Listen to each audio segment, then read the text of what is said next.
Since the dawn of time, the University of Victoria's Faculty of Law has resided in a delicate and balanced ecosystem. Nestled within the gentle bosom of the university itself, this biome has cultivated elegant flora, fauna, and habitats.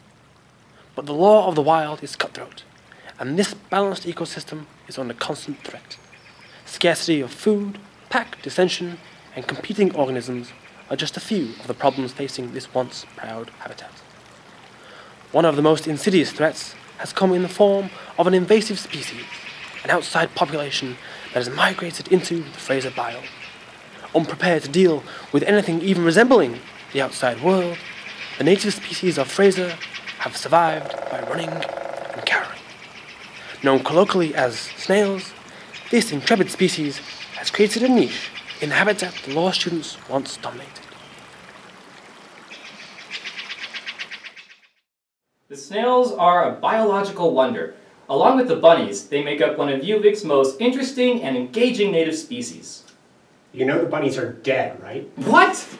No, they were sent to a farm in Texas. It's difficult to evaluate exactly the impact of the snails on Fraser and its native species.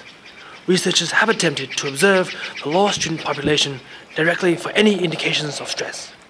Communication has so far been difficult.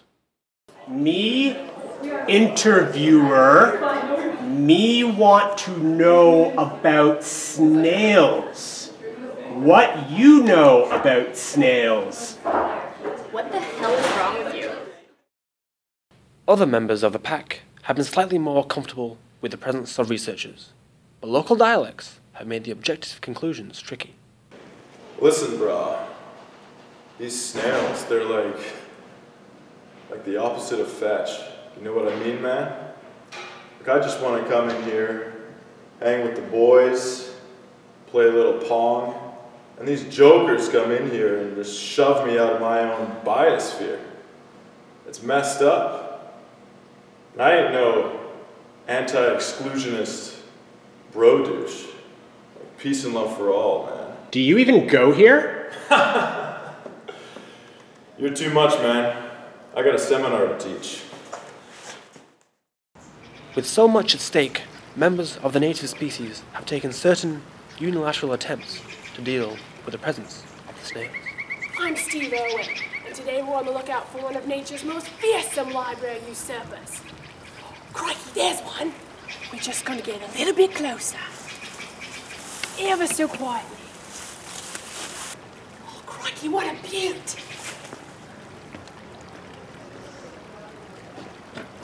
What the hell is going on? Shit, all right.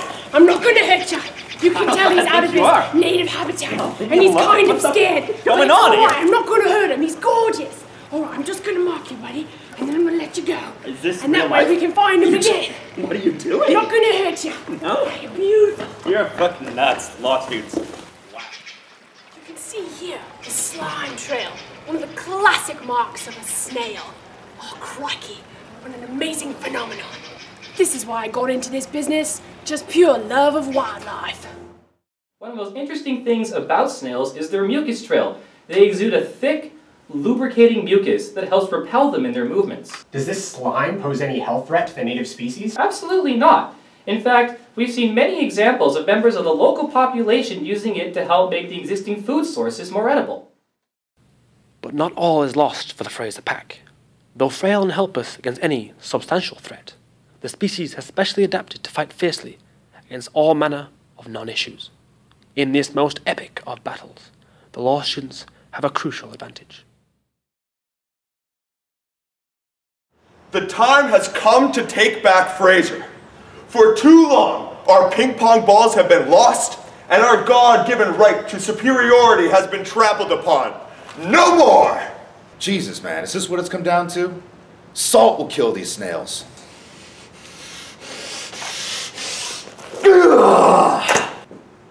Are there any more bleeding heart conservationists? And so, we leave this biome on the eve of a great battle. A battle between an invasive species and an even more peculiar local one. It's hard to say exactly what the future holds for Fraser. But we can rest easy knowing that noisy complaints about nothing will never end.